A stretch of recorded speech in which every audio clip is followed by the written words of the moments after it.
Ես չեմ հիշում իմ ամբողջ ապրած 54 տարիների ընթացքում, որ ես այսքան սպասեմ այդ քվեարկության օրվանը։ Տերևս մենակ 91 թվականի երևի անկախության հանրաքվեներն էր սեպտեմբերի 21-ին, որ այսքան իմ համար կարևոր էր, ու ես սրտացող սպասում էի դրան։ Դրանից հետո ես այս զգացումը երբեք չեմ ունեցել։ Եթե 91 թվականի սեպտեմբերի 21-ի անկախության այդ հանրաքվեն մեզ պետք է բերեր անկախություն, ամենայն հավանականությամբ, որտեվ ժողովրդի խանդավառություն ազգային այդ ոգին բարձրացած, այդ մթնոլորտը շիկացած, դա ուրիշ բան է։ Մենակ այդ օրը ապրածները կարող են նկարագրել, բառերով հնարավոր չի նկարագրել այդ օրերը։ Եթե դա ինչ որ նորի սկիզբ էր, իսկ ես ընդամենը այդ ժամանակ 19 տարեկան երիտասարդ էի, զգում էի ինչ որ մի շատ կարևոր բան է կատարվում, չափազանց կարևոր, բայց ամբողջ մասշտաբները չի կարող պատկերացնել։ Իսկ հիմա 54 տարեկան հասակում, երբ որ հասկանում ես, այս ընտրությունները ինչով կարող են ավարտվել եւ ավարտվելուց հետո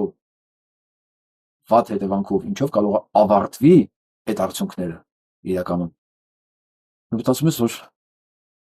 պետք է ամեն ինչ անես, անհնարինն անես, որ չկորցնես այն, ինչ որ 91 թվականի սեպտեմբերի 21-ին այդքան դժվարությամբ ձեռք ես բերել։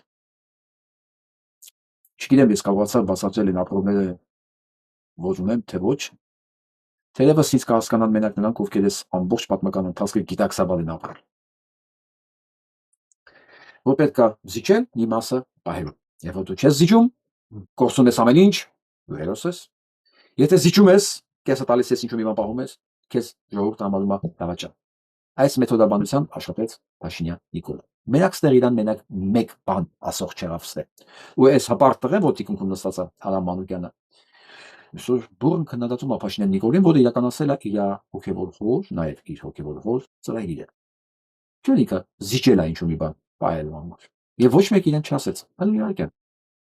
Մենք ոչ մի բան չենք պատրաստում զիջել, հետո ասեց, որ մենք ամեն ինչ կորցրել ենք։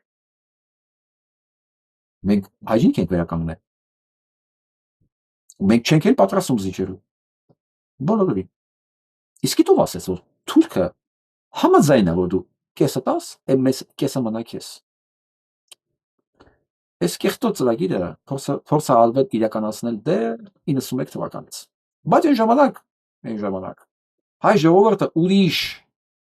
ոգի ուներ, ուրիշ ոգու մակարդակի վրա էր, ուրիշ տղերք էին ղեկավարում իշխանություն, երկիրը, ու միայնակ ինքը չէր կարող այս ավերածություններն անել։ Դե լուրջ տղաներ կային։ Լուրջ, չեմ ասում Վազգեն